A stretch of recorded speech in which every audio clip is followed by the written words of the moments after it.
Bom, gente, nós temos aí o exercício de revisão que foi colocado, né, ontem, e agora vamos à correção do mesmo.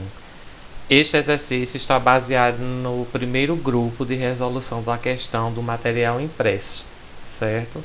Haverá depois, em seguida, outro exercício baseado na segunda passagem de correção do exercício impresso colocado na TV Câmara. Então vamos lá. Primeira questão. Sabendo que em uma cidade, os casos de infectados pelo coronavírus foi de 72 casos no primeiro mês e que houve no segundo mês um aumento para 200 casos, responda. Qual foi o total de casos entre os 2 meses? Se no primeiro mês foi 72 e aumentou no segundo mês 200 casos a mais que o primeiro, então só é somar 200 mais 72, 272 casos. Então, 272 casos nos 2 meses, certo? Quantas pessoas foram infectadas a mais que no primeiro mês?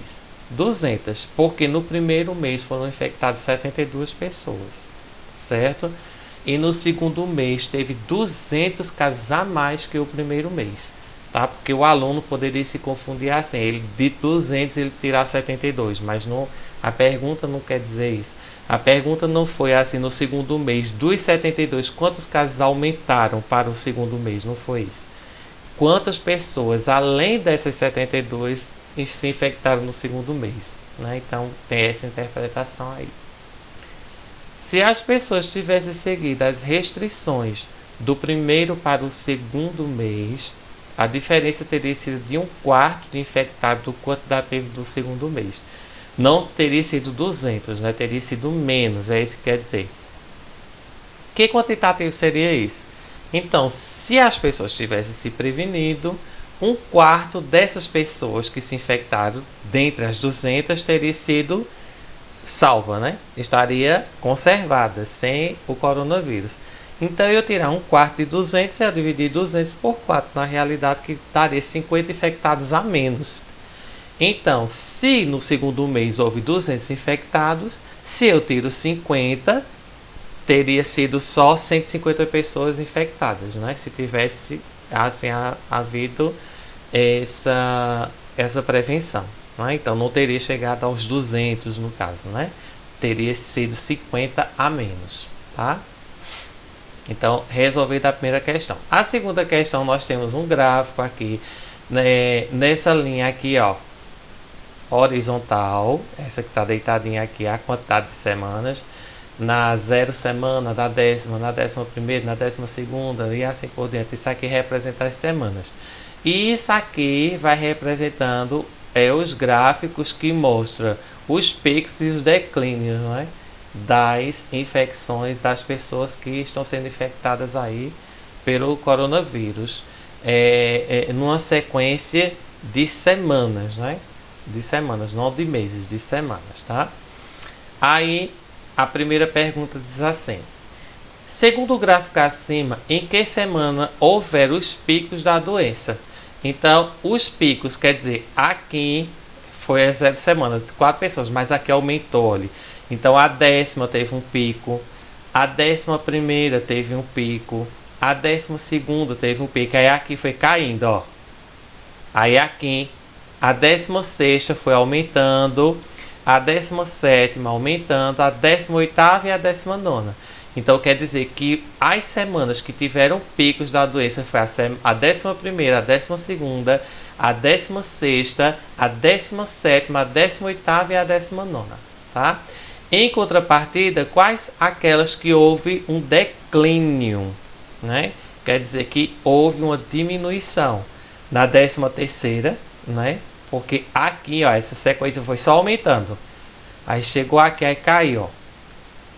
13ª, a 14ª, a 15ª, a 20ª e a 21ª. Então, olha, 13ª, 14ª, 15ª, a 20ª e a 21ª semana. Tá vendo aí? Letra C. Mostre a diferença entre os números do maior pico da doença e o menor estabelecido nas semanas. Então, o maior pico foi de 1.125 casos, está aqui, certo? O maior pico é esse. E o menor pico não seria esse, porque esse aqui é o ponto de começo. Porque o pico quer dizer o aumento. Então daqui aumentou para cá, olha. Então na 10ª semana houve um aumento de 19 casos. Tá vendo aqui? Aí muita gente poderia colocar 4, mas não é do maior número para o menor de infectado. É quanto aos picos da doença. Aí você tem que olhar o gráfico que está subindo. Então daqui subiu esse ponto, que foi o menor de todos que subiu. E o maior de todos que subiu foi esse. Então é 1125 tirando 19, que dá um total de 1106 casos, né? A diferença. E a terceira e última questão diz assim: dado o gráfico abaixo, mostre o número total de casos e aponte as datas em que houve o maior aumento de casos da doença e o menor número, e defina a diferença entre essas duas oscilações. Então as datas são essas aqui. A data do menor quantitativo de casos, 19 casos, olha, foi no dia 26/5, e aí foi aumentando e parou no pico mesmo, dia 9/7. Tá vendo? Aí você vai mostrar a oscilação, a diferença entre os valores, né? Então quer dizer que no dia 9/7 teve 334 casos, que foi o pico máximo. Em contrapartida, no dia 6/5 foi 19 casos, aqui ó, tá vendo? E aí só é subtrair 334 menos 19, 315 casos ao todo. E aí foram corrigidas e explicadas as questões.